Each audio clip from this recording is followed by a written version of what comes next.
स्वागत है आपका राजनीतिक गलियारे में। आज हम बात करने वाले हैं यहाँ पर महाराष्ट्र की सियासत को लेकर। बताते चले कि शिवसेना जिसमें एनसीपी भी जुड़ी है, जिसमें कांग्रेस भी है, जिसमें आईएनसी भी है, लेकिन कहीं ना कहीं अब ऐसा लग रहा है हालातों को देखते हुए कि एक एक करके सारे गठबंधन टूटने वाले हैं। यहाँ पर कांग्रेस का हाल सभी लोग जानते हैं कि देश भर में कैसा है।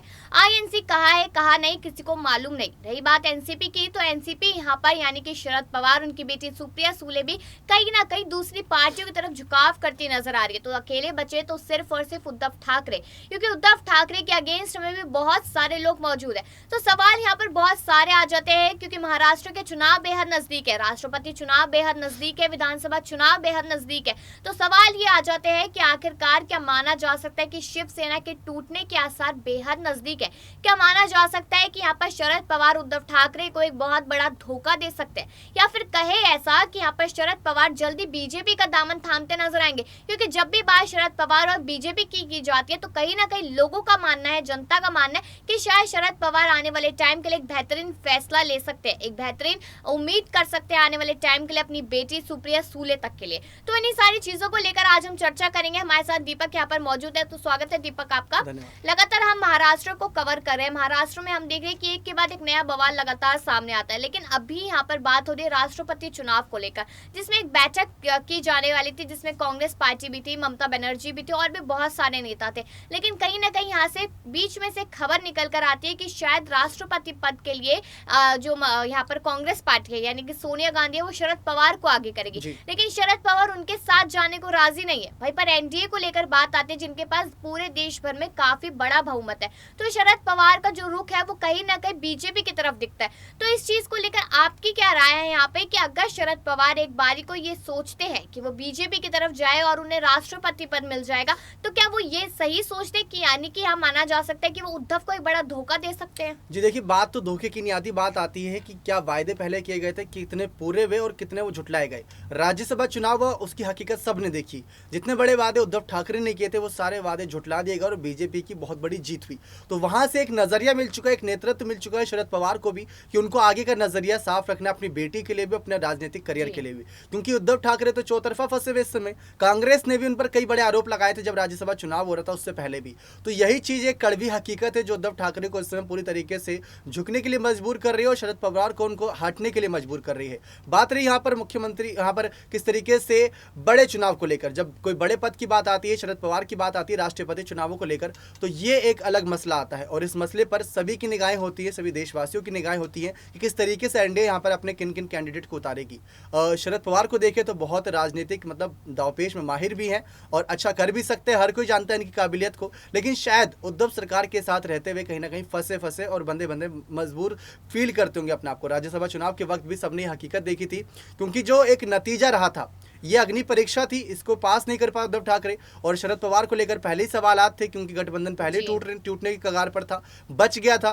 लेकिन अब तो वजह भी है उनके पास, वाजिब वजह भी है जिसको लेकर आगे का फैसला वो बदल सकते हैं। देखिए, वजह है उनके पास, क्योंकि हम लगातार इस चीज को देखते आ रहे हैं कि कहा तो बहुत अच्छा गठबंधन इनका चल रहा था, लेकिन बीच में खबरें आती है कि खटपट शुरू हो गई। क्यों? क्योंकि यहाँ पर वो शायद वो जिम्मेदारी, वो पद नहीं दिया जा रहा जो सियासत में चाहिए होता है। उसके बाद खबरें आती है कि नहीं, राज्यसभा चुनावों के लिए यहाँ पर साथ देते नजर आएंगे शरद पवार। लेकिन सबने देखा कि राज्यसभा के जो रिजल्ट्स है वो किस तरीके से थे, जो शायद उद्धव ठाकरे ने उम्मीद भी नहीं लगाई होगी। लेकिन उसके उल्टे पूरे यहाँ पर हमने नतीजे देखे। लेकिन एक सिंपल सा सवाल यहाँ पर आ जाता है, जब हम राष्ट्रपति पद को लेकर बात कर रहे हैं, अभी सभी को मालूम है कि रामनाथ कोविंद राष्ट्रपति है, उनका कार्यकाल है जो पूरा होने वाला है। और उसके बाद हम देख रहे हैं कि कितने ज्यादा मतलब सोच समझ के राष्ट्रपति बनाया जाता है, कि प्रेसिडेंट होता है वो हमारी इंडिया का, सारी जिम्मेदारी एक तरीके से उनके ऊपर होती है। तो क्या आपको लगता है एक पर्सनल, एक जनता का हिस्सा होने के नाते कि क्या शरद पवार एक सही ऑप्शन हो सकते हैं राष्ट्रपति चुनाव के पद के लिए? जी देखिए, एनडीए की बात करें तो बहुत कह सकते हैं जो पिछले कुछ साल गए इनके लिए बहुत अच्छा काम करा है, उनके पास नेतृत्व है उस तरीके से, और उनके पास कैंडिडेट पहले से भी मौजूद हैं।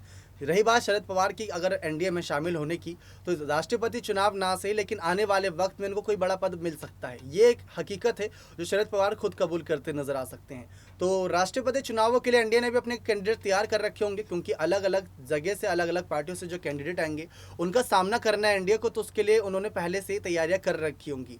वो सब जानते हैं किस तरीके से एनडीए उस चुनावी रणनीति में उतरेगी। लेकिन अगर शरद पवार जुड़ते हैं तो महाराष्ट्र जो आने वाले चुनाव होंगे वो उद्धव सरकार के लिए बहुत ज़्यादा कह सकते हैं नुकसानदायक हो सकता है, क्योंकि बीजेपी ने अभी जिस तरीके से राज्यसभा चुनाव में जीत हासिल करी, भले ही जो अल्पसंख्यकों के यहाँ पर बात निकलकर सामने आई कि जो वोट प्रतिशत वहाँ पर मात खाते नजर आए, कुछ जो वोट प्रतिशत थे वो उनके झुकाव में थे, लेकिन अल्पसंख्यकों के वोट की वजह से मात खाए। लेकिन धीरे धीरे हर समुदाय तो साथ छोड़ रहा है ना, वो भी ध्यान दीजिए। अगर शरद पवार हटेंगे तो कांग्रेस भी अपने कदम पीछे करेगी, और रही बात बीजेपी की तो वो तो मजबूत दिख रही है और बड़ी तेजी से उनकी जीत की लय बरकरार है हर चुनाव में, चाहे वो कोई छोटे से चुनाव से लेकर कितने बड़े पद के चुनाव के लिए क्यों ना हो, उनकी तैयारियां बहुत मजबूत रहती है। अमित शाह के दिमाग को मात देने के लिए अब अलग अलग दिमाग नहीं बल्कि हर विपक्षी पार्टी को एक साथ आने की जरूरत है। और अगर यहाँ पार्टियों की बात करें तो पार्टी टूट टूट के बीजेपी में जुड़ती जा रही है, तो पूरी तरीके से वो पार्टी बीजेपी पार्टी अलग अलग पार्टियों से बनकर अब इतनी मजबूत पार्टी बन चुकी है कि उनके पास कैंडिडेट पहले से ही अवेलेबल होंगे।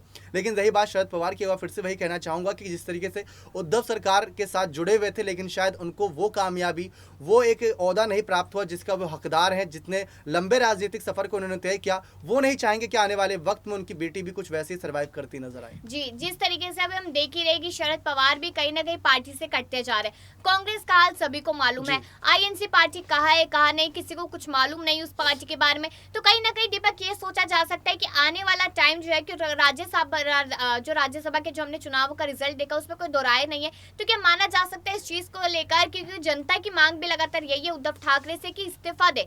वहीं पे नारायण है राणे, वो भी यही मांग करते नजर आए कि इस्तीफा दे, और भी बहुत सारे लोग हैं जो लगातार यहाँ पर उद्धव ठाकरे से इस्तीफे की मांग कर रहे हैं। तो कहीं ना कहीं क्या आपको ये चीज महसूस होती है कि शायद अब यहाँ पर उद्धव ठाकरे खुद में भी हार महसूस करेंगे और यहाँ पर कहीं ना कहीं वो भी सीट छोड़ते नजर आएंगे? देखिए, सबसे बड़ा सवाल आता है उद्धव सरकार की हार की वजह का। पहले तो हार की वजह हमने कल भी अपने दर्शकों को वजह बताई थी, किन किन वजह से वो हार का सामना करे राज्यसभा चुनावों में।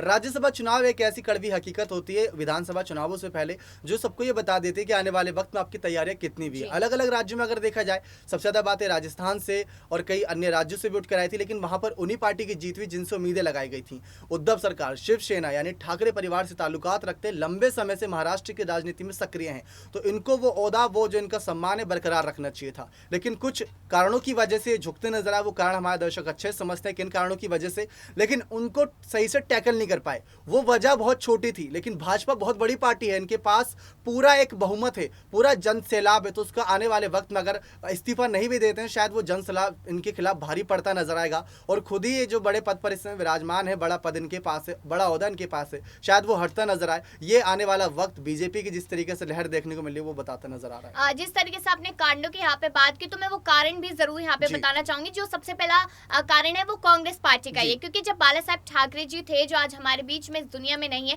उन्होंने कहा था कि कुछ भी हो जाए, कभी भी शिवसेना यहाँ पर कांग्रेस पार्टी से हाथ नहीं मिलाएगी। लेकिन यहाँ पर उद्धव ठाकरे ने अपनी सियासत को बचाने के लिए कांग्रेस पार्टी से हाथ मिलाया। और अभी लेटेस्ट हमने देखा था कि यहाँ पर उन्होंने MIM से भी हाथ मिलाने की कोशिश की। शरद पवार खुद यहाँ कहते नजर आए कि असदुद्दीन ओवैसी से हाथ मिलाएंगे, उनका समर्थन लेंगे। तो कहीं ना कहीं यही सारे रीजन है कि ये जानना चाहता था कि शिवसेना पार्टी जो है वो हिंदुत्व के लिए है, हिंदुत्व के लिए लड़ती है। लेकिन आज एक ऐसा टाइम आ गया कि पार्टी अपनी सीट बचाने के लिए किसी के पास भी चली जाएगी, किसी का भी हाथ थाम लेगी। तो एक आखिरी सवाल दीपक यही रहेगा कि क्या अगर पार्टी इसी तरीके से दूसरों से हाथ मिलाती रही, तो क्या अपना अस्तित्व यहाँ पर खो देगी, अपनी पार्टी के उन दिग्गज नेताओं को यहाँ पर खो देगी जिस तरीके से पार्टी शुरुआत में बनी थी? लेकिन अगर इसी तरीके से चलता रहा तो आने वाले चुनावों को लेकर या फिर आने वाले टाइम को लेकर यहाँ पर पार्टी पूरी तरीके से वही हाल होता आएगा शिवसेना का, जिस तरीके से हम कांग्रेस का देख रहे हैं। जी, तो आपको बता दें कि अगर उद्धव सरकार की बात करें तो इसमें गठबंधन टूटने पर कगार पर है।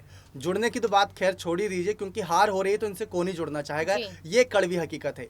दूसरी तरफ अगर कोई पार्टी, कोई बड़े यहाँ पर नेता पार्टी के साथ जुड़ते हैं तो उनका एक डिमांड रहता है कि उनको बड़ा पद मिले। जैसे हम भी अगर यहाँ पर किसी नेता की बात करें कि अगर वो इस्तीफा देगा, दूसरी पार्टी में शामिल होगा, तो किसी बड़े पद की ओर देखेगा। बड़ा पद कितना बड़ा पद हो सकता है? क्या शरद पवार की जगह कांग्रेस पार्टी के किसी नेता को दे दी जाएगी? ये कड़वी हकीकत है, तो ये नहीं दिया जा सकता। और बीजेपी की भी बात करें तो बीजेपी भी आने वाले वक्त में बुरी तरीके से फंसेगी। जहां पर अगर बात करें बीजेपी पार्टी से जो बड़े बड़े नेता जुड़ रहे हैं, उनकी डिमांड रहती है उनको बड़ा पद मिले, लेकिन जब बड़ा पद नहीं मिलता तो सबको यहाँ मायूसी होती है, वो नेता भी कहीं ना कहीं बैठ जाते हैं, उनका जो जन समर्थन होता है वो भी निराश होता है। तो ये एक हकीकत है कि अगर कोई इस्तीफा पार्टी से देता है, कोई दूसरी पार्टी जुड़ता है, वो पद नहीं मिलता तो वो नेता भी निराश रहता है, उसके समर्थक भी निराश रहते हैं। तो उद्धव सरकार के साथ जितने मंत्री, जितने नेता जुड़े, जैसे उद्धव सरकार के साथ कभी शरद पवार भी जुड़े थे, उनको उस पद की उम्मीद थी, लेकिन वो पद नहीं मिला। और आने वाले वक्त में हम देख रहे हैं किस तरीके से मन मुटावी खबरें आ रही है, टूटता नजर आ रहा है यहाँ पर गठबंधन। तो ये एक हकीकत है कि जिस तरीके से यहाँ पर सरकारें चल रही हैं, इस्तीफा हो रहा है, पार्टियों के साथ नए नेता जुड़ रहे हैं, आने वाले वक्त में सभी को बड़े पद की डिमांड रहेगी, लेकिन वो पद कौन से होंगे वो कोई जवाब नहीं होगा। देखिए, वो देखना होगा कि आने वाले टाइम में किस तरीके से किस नेता को क्या पद मिलता है। बात हमने शुरू की थी राष्ट्रपति जी। पद से, तो देखना होगा कि क्या सच में शरद पवार यहाँ पर एनडीए से हाथ मिलाते नजर आते हैं या फिर नहीं, और जी। अगर हाँ तो फिर उद्धव को धोखा देते हुए नजर आएंगे या फिर नहीं। ये बहुत बड़ा यहाँ पर सवाल रहेगा। तो शुक्रिया अदा करना चाहूंगी दीपक मैं आपका, आपने बहुत सारे सवालों को जहाँ पर जवाब दिया। तो आपकी क्या राय है यहाँ पर शरद पवार को लेकर और उद्धव ठाकरे को लेकर? तो अपनी राय जरूर दीजिएगा और बाकी खबरों के लिए देखते रहिए राजनीतिक गलियारा। मिलते हैं फिर इसी समय पर। नमस्कार।